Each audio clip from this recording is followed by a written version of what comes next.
কিন্তু এই রাজ্যের কিছু সেকুলার লোকের জন্য পোস্ট করেছি এটা। বিশেষ করে তৃণমূল কংগ্রেসের নেতারা তারা বলেন তো, ধর্ম যার যার, উৎসব সবার।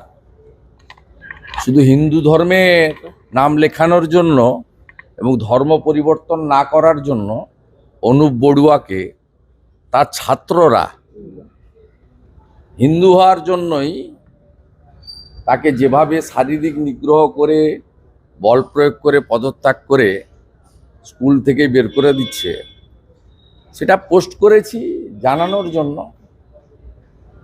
যে এখানে যদি মুখোশ মমতা ব্যানার্জি আর মুখ হচ্ছে সিদ্দিকুল্লাহ ফিরাদ, এরা থাকে, এখানকারও হিন্দু শিক্ষক অধ্যাপকদের পরিণতি ভবিষ্যতে এইরকমই হবে।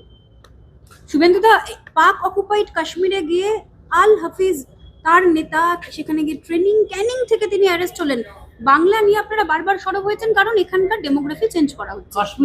কাশ্মীরের জঙ্গি তিনি পাক অকুপাইড কাশ্মীরে গিয়ে ট্রেনিং নিলেন এবং সরাসরি। আরে কথাটা তো অনেকদিন ধরে আমি বা আমরা বা অনেকেই বলছেন, মাঝে মাঝেই তো প্রমাণ হয়েছে। এবং এই কারণে একটা সময় পাঞ্জাব থেকে এই রাজ্যের পুলিশকে না জানিয়ে বাম আমলে এসে অপারেশন করে গেছে, হেলিকপ্টার করে এসে এই রাজ্যটাকে তো মুক্তাঞ্চলে পরিণত করেছে। কিছুটা সিপিএম আগের সময়, পরবর্তীকালে এরা, আপনি ভাবতে পারেন বঙ্গবন্ধু মুজিবুর রহমানের ফাঁসির দণ্ডাদেশ প্রাপ্ত দুজন আসামি একদিন নয় 15 বছর ধরে, একজন হাবড়াতে হোমিওপ্যাথিক চিকিৎসক হিসেবে, আরেকজন ডাক্তার আপনার ইংরেজির প্রফেসর হিসেবে মজিদ মাস্টার পারসার কাছে কাটিয়ে দিয়ে চলে গেলেন। তার মধ্যে হাবড়ার যিনি দণ্ডপ্রাপ্ত ফাঁসির আদেশ, তিনি মারাও গেছেন, তার ফাঁসির আদেশ কার্যকর করতে পারেনি। আর এই 2 বছর আগে, 3 বছর আগে 22 সালে আমাদের এনআইএ এবং ন্যাশনাল সিকিউরিটি তারা পারসার কাছ থেকে মাজেদ মাস্টারকে তুলে নিয়ে গিয়ে তার ফাঁসির দণ্ডাদেশ কার্যকর করেছে ঢাকাতে। এটা কতবার প্রমাণ হয়েছে।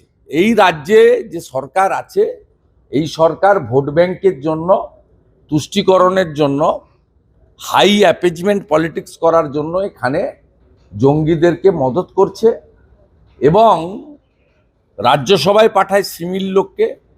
পিএফআইর প্যারেডে ফরাক্কা টিএমসির এমএলএ যোগদান করে। তার বাইরেও এবারের লোকসভা নির্বাচনে তৃণমূলের প্রার্থী তালিকায় এমন একজন ছিল যার সঙ্গে এই ধরনের গোষ্ঠীর সঙ্গে যোগাযোগ আছে এবং তাদের অর্গানাইজেশনে বাইরের থেকে টাকা আসে, সেসব প্রমাণও আমাদের কাছে আছে। হাফিজ সাইদের সাথে যোগাযোগ, ক্যানিং থেকে তিনি যোগাযোগ করলেন, তিনি ট্রেনিং নিলেন। রাজ্যের ইন্টেলিজেন্স কোথায়, আমরা কোথায় বাকি করছি? হাফিজ সাইদ এবং তিনি ট্রেনিং সেখানে এর উত্তর আপনারা সাহস আছে যদি মাঝে মাঝে যিনি উদয় হন নবান্নতে, তারকে জিজ্ঞেস করুন। তিনি তো পুলিশও মন্ত্রী, 13.5 বছর ধরে চালাচ্ছেন এই বাংলায়। 6-0 করলেন, বলছেন সব ভোটেই জিতছেন তিনি। কারা জেতাচ্ছেন তো লোক দেখতে পাচ্ছে। কিন্তু রাজ্যের নাম চলে আসা লস্করের সঙ্গে তাতে এই রাজ্যের কি আছে? এই রাজ্যের তাতে কোনো ক্ষতি হয়েছে নাকি? অনুশোচনা আছে না অনুতাপ আছে? মিথ্যা মামলা করতে ব্যস্ত। নন্দীগ্রামে একটি অরাজনৈতিক হত্যা, তাকে কেন্দ্র করে 39 জন ভারতীয় জনতা পার্টির নেতার নামে মিথ্যা মামলা করেছে। সে আমি প্রমাণ করে দেবো। গত সপ্তাহে মামলা করেছিল, হাইকোর্টে প্রমাণ হয়ে গেছে। আবার মিথ্যা মামলা করেছে 39। তার মধ্যে পঞ্চায়েত সমিতির চেয়ারম্যান আছেন, প্রধান আছেন, কর্মাধ্যক্ষ আছেন। সেই 2021-এর রাগ, হারের রাগ। আবার হারাবো 26 সালে। নন্দীগ্রামে তৃণমূলকে পেটালে আইসি বদল হচ্ছে, বিরোধীদের উপরে তো আক্রমণ হয়, সেক্ষেত্রে তো আইসি বদল না, এটা তো ওদের সন্তুষ্ট হয়ে সিপিএমও করেছে। সিপিএম নন্দীগ্রাম আন্দোলনের সময় 1.5 বছরে 7টা এসপি চেঞ্জ করেছে। গঞ্জে অনিল শ্রীনিবাস থেকে শেষ বাস্তব বৈদ্য, অশোক বিশ্বাস, অশোক দত্ত, এস পান্ডা, কোনো এক্সপেরিমেন্ট কাজ করেনি বুদ্ধদেব বাবুর সেই সময় সিপিএমের। ওই লোকাল লোকরা বলতো, জেলার লোকরা বলতো এসপিকে বদলে দেন, এভাবে হয় নাকি? মানুষ সঙ্গে না থাকলে পুলিশ বদল করে কি করবেন আপনি? আপনার নামে কোনো আইনি নোটিশ পাঠিয়েছেন কে? আপনার কাছে? শওকত মোল্লা। আমি তো অপেক্ষা করছি, করলেই তো 21 সালে 5 মেন জাজের বেঞ্চ, জাস্টিস বিন্দালের বেঞ্চ, তারা ন্যাশনাল হিউম্যান রাইটস কমিশনকে পোস্ট পোল ভায়োলেন্সের তদন্ত করতে বলেছিল। তাতে যে 19 জন দাগি কুখ্যাত লোকের নাম ন্যাশনাল হিউম্যান রাইটস কমিশন জমা দিয়েছে, তার মধ্যে শওকত মোল্লা অন্যতম। আমি তো কাগজ দিয়ে বসে আছি, উনার লাভ লেটার পেলেই তো আমি উত্তর দিয়ে দেবো। I am waiting for that letter, eagerly waiting. আপনার বিষয়ে মন্তব্যের জেরে অর্জুন সিংয়ের বাড়িতে আসবে পুলিশ। আপনার বিষয়ে মন্তব্যের জেরে বোঝা যাচ্ছে অর্জুন সিং সত্যি কথা বলেছে। আমি এতদিন এগুলো বলিনি, বোঝা যাচ্ছে পায়ে কাঁটা ফুটেছে মমতা ব্যানার্জি। এই চক্রান্তের সঙ্গে মমতা বন্দ্যোপাধ্যায়ের লোকজনও যুক্ত, শাসক দলের লোকজনও যুক্ত, সত্য গায়ে লেগেছে। তাহলে 26 তারিখ তো পেরোলো, 26 তারিখ তো পেরিয়ে গেল। কি পেরোল? আপনার বিষয়ে যে বলে ভাই আমি এ নিয়ে মন্তব্য করিনি, করবো না। যারা আপনাদেরকে ইনপুট দিয়েছে টক টু দেম। শুভেন্দুদা নিয়ম দুর্নীতি, আমি এগুলো নিয়ে মন্তব্য করি না। শুভেন্দুদা আমি সন্দেশ সিপিএম এর দ্বারা আক্রান্ত হয়েছি, আমার হাত ফ্র্যাকচার হয়েছে। আমি তৃণমূলের দ্বারা একাধিক জায়গায় আক্রান্ত হয়েছি, একাধিক জায়গায় গাড়ি ভেঙেছে তৃণমূলের মুসলমান গুন্ডারা। তারপরে এই রাজ্য সরকার যে সমস্ত জঙ্গিদেরকে আমদানি করেছেন মুর্শিদাবাদে, ক্যানিংয়ে, তারা করতে পারে। সত্যটা সত্য হিসেবেই বলবো। বাংলাদেশে সনাতনীরা, হিন্দুরা আক্রান্ত, অত্যাচারিত, মন্দির ভাঙছে। আমি প্রথম ভারতীয় এবং সনাতনী, তারপরে রাজনীতি। আমার রাজনৈতিক পরিচয় পরে, কিন্তু আমি আমার ধর্মসত্তা বিসর্জন কোনোদিন দিতে পারবো না। এটা আমাকে গীতা শিখিয়েছে।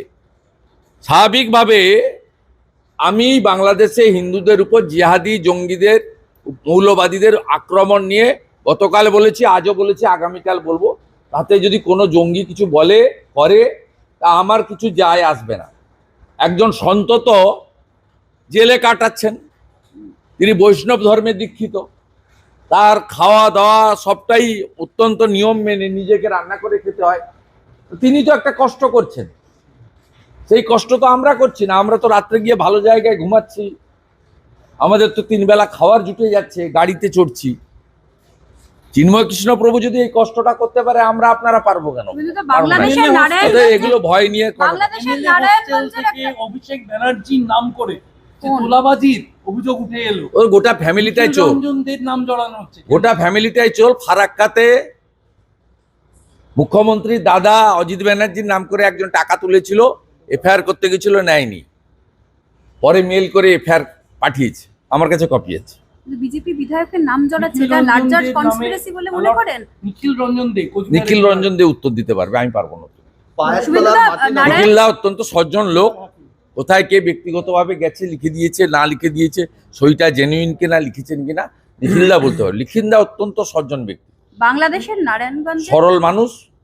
বাংলাদেশের নারায়ণগঞ্জের একটি ভিডিও সামনে এসেছে যেটা শিউরে ওঠার মতো। যেখানে হ্যাঁ, দেখা একটা যাচ্ছে মহিলাকে চুবাচ্ছে, একজন আমার কাছে আছে। হিন্দু মহিলা, তাকে চোবানো হচ্ছে, এবং তারপরের ভিডিও আমি আপনাকে বর্ণনা করতে পারবো না। আমার কাছে আছে ভিডিও। বাংলাদেশে কিছু ঘটলে সনাতনীরা আমাকে পাঠায়, আমি এমনি কিছু করতে না পারি, আমি আমার গলার আওয়াজটা তাদের জন্য, আই রেজ মাই ভয়েস, এবং সেটা করি। সে কারণে তারা হয়তো একটু ভরসা বা আশার আলো দেখেন, তারা আমাকে পাঠিয়েছেন। অত্যন্ত মর্মান্তিক এই ভিডিও, চোখে দেখা যায় না। এবং আমি আচার্য রামভদ্রাচারীজির যে গতকালের স্টেটমেন্ট, তাকে সমর্থন করব। তিনি বলেছেন এই কমিউনিটিকে, অর্থাৎ জঙ্গিবাদ, মৌলবাদ, এই কমিউনিটিকে, এদেরকে টাইট দিতে গেলে অ্যাকশান নিতে হয়, এবং অ্যাকশানটা কিভাবে নিতে হয় ইসরায়েল জানে। ইসরায়েলের অ্যাকশান বাংলাদেশে দরকার আছে। আমি এবং আমরা সবাই আমেরিকার রাষ্ট্রপতির শপথের জন্য অপেক্ষা করছি। তিনি লিডারশিপ দেবেন। মানবতার পক্ষে যে দেশগুলো লড়াই করে জঙ্গিবাদ, মৌলবাদের পক্ষে, সেই সমস্ত দেশগুলো নিশ্চিতভাবে সম্মিলিতভাবে প্রয়াস নেবে রাজনৈতিক বা কূটনৈতিকভাবে বাংলাদেশের এই বর্বর হিংস্র মৌলবাদ জঙ্গি র্যাডিক্যাল ফোর্সকে দমন করা যাবে না। দমন কিভাবে করতে হয়, রাম জন্মভূমি যার প্রধান সাক্ষ্যদানের মধ্য দিয়ে নির্মিত হয়েছে, আচার্য রামভদ্রাচার্যজি গতকাল যে স্টেটমেন্ট দিয়েছেন, একজন হিন্দু হিসেবে তাকে 200% সমর্থন করছি, সেই আশায় আছি। 71 সালে 15 মাস ধরে রাজাকার পাকিস্তানিরা অত্যাচার করেছে, 30 লক্ষ হিন্দু শহীদ হয়েছে, যার সিংহভাগ হিন্দু বাঙালি। একইভাবে 4-5 মাস অত্যাচার সহ্য করছেন, আর একটু হয়তো সহ্য করতে হবে, কিন্তু ফাইনালি জঙ্গিবাদ, মৌলবাদ এবং এই র্যাডিক্যাল গ্রুপ এরা নিকেশ হবে, এটা আমার বিশ্বাস। পায়ের তলার মাটি নরম হচ্ছে বলে কি সন্দেশখালী যাচ্ছেন মুখ্যমন্ত্রী? হরিণঘাটার তৃণমূল নেতা জাল নথি করে পাসপোর্ট করানোর জন্য আজকে তারকে গ্রেপ্তার করা হয়েছে। এই যে গ্রেপ্তার হচ্ছেন যারা নথি জাল করে, সেখানেও তৃণমূল নেতা। আপনার মুর্শিদাবাদে যে জঙ্গিকে আসাম ধরেছে, তার এপিক কার্ড আছে, 2 বার ভোট দিয়েছে। ওখানকার বিডিওকে অ্যারেস্ট করা উচিত, যিনি নামটা ভোটার লিস্টে তুলেছিলেন। তৃণমূলের লোকেরা তো যুক্ত, তৃণমূলের লোকেরা 9টা বর্ডার এলাকাতে এদের সঙ্গে যুক্ত, স্মাগলিংয়ের কাজে যুক্ত, বিরাট এলাকায় কাঁটাতারের জন্য জমি দিচ্ছে না। আমি আপনাদেরকে প্রেস করব সোমবার দিন, পাওয়ার পয়েন্ট প্রেজেন্টেশন দিয়ে কিভাবে কেন্দ্রীয় সরকারকে এবং বিএসএফকে এই রাজ্য সরকার অসহযোগিতা করছে। আমি আপনাদের একদম তথ্য দিয়ে আমি দেখিয়ে দেব, তার অপেক্ষায় আপনারা থাকুন। আমি সোমবার দিন দেখিয়ে দেব কি অবস্থা, শতছিদ্র আমাদের সীমান্ত, অবস্থাটা কি ভয়ঙ্কর, এটা দেখা উচিত। এবং সর্বস্তরের পশ্চিমবাংলার ভারতপ্রেমী নাগরিকগণকে ঐক্যবদ্ধ হতে বলবো যে যোগী আদিত্যনাথজি, ডাক্তার মানিক সাহা, হেমন্ত বিশ্ব শর্মার মতো একটা শক্তিশালী সরকার তৈরি করা উচিত, যে সরকার ভারত বিরোধী এই ধরনের শক্তিগুলোকে পশ্চিমবঙ্গ থেকে নিকেশ করবে। এবং পশ্চিমবঙ্গ আজকে গোটা ভারতবর্ষে জঙ্গি সাপ্লাই দেওয়ার যে হাব এবং লাইন হয়ে গেছে, এবং বাসন্তী এক্সপ্রেসওয়ে সহ বিস্তীর্ণ এলাকা যে আমাদের হাতের বাইরে চলে গেছে, এর সমস্যার সমাধান করা দরকার, দরকার। এই বাংলার জনগণকে ঐক্যবদ্ধ হতে আবেদন করব। তৃণমূলের পায়ের তলার মাটি নরম হচ্ছে বলে কি মুখ্যমন্ত্রী সন্দেশখালী যাচ্ছেন? যে কোনো লাভ হইব না। গত লোকসভা নির্বাচনে সন্দেশখালী থেকে আমরা 7,000 ভোটে লিড নিয়েছি। যে সন্দেশখালী থেকে 21-এর নির্বাচনে সুকুমার মাহাতো 70,000 ভোটে জিতেছিলেন, সেই সন্দেশখালী থেকে ভারতীয় জনতা পার্টি 7,000 লিড নিয়েছে। বসিরহাট আসন আমরা জিততে পারিনি, তার কারণ মুসলমান ভোট সেখানে প্রায় 60%-এর কাছাকাছি বসিরহাট লোকসভায়, এবং সেখানে বহু জায়গায় যেখানে হিন্দুরা সংখ্যালঘু, মিনাখা, বাদুড়িয়া, হাড়োয়া, বসিরহাট, সেখানে হিন্দুদের ভোট দিতে যেতে দেওয়া হয়নি, হয় না। কিন্তু সন্দেশখালী আমরা জিতেছি 7,000-এ। মুখ্যমন্ত্রী যেদিন যাবেন তার পরের দিন মুখ্যমন্ত্রীর মতো অত টাকা খরচ করে হয়তো পারবো না, ওটা সরকারের টাকা, কিন্তু আমি জনসংযোগ করতে যাব। সন্দেশখালীটা বিজেপির জায়গা, আর কঠিন সময়ে বিরোধী দলনেতা তাদের পাশে ছিল, আজও আছে। ঘনিষ্ঠ যোগাযোগ তাদের সঙ্গে আমার প্রত্যেকটা বুথে গ্রামে আছে। সন্দেশখালী মমতা ব্যানার্জির কোনো লাভ হবে না। আপনি যদি সেখানকার হিন্দু পরিবারগুলোকে, জনজাতি পরিবারগুলোকে 1 কোটি টাকা করে দেন, অভাব আছে নিয়ে নিতে পারে, সরকারি টাকা আপনি অ্যাকাউন্ট ট্রান্সফার করে দিতে পারেন। আপনি শুনে রাখুন, মমতা ব্যানার্জি, সন্দেশখালীর কোনো হিন্দু, বিশেষ করে তফসিলিরা এবং জনজাতিরা, তারা আপনাকে ভোট দেবে না। আপনাকে ভোট দেবে পিঠা তৈরি করা শেখ শাহজাহান এবং তার কোম্পানি। আমরা 7,000 ভোটে এগিয়ে আছি, আগামী দিনে আরো বেশি ভোটে আমরা জিতব। এবং যে মামলা চলছে হাইকোর্টে রেখা পাত্রের, তাতে রেখা পাত্রের এমপি হওয়া শুধু সময়ের অপেক্ষা।